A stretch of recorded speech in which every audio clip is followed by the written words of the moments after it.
Here I have EssentielB HeYou 60, and today I'm going to show you how to perform factory reset operation on this device.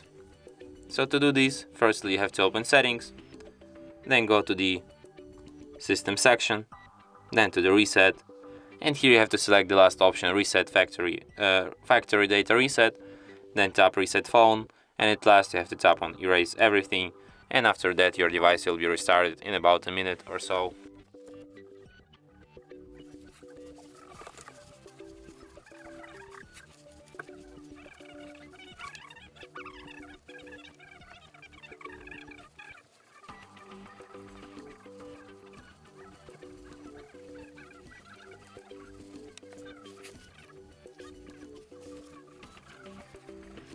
And that's it. Thanks for watching. If you find this tutorial useful, don't forget to hit that like button and subscribe to our channel.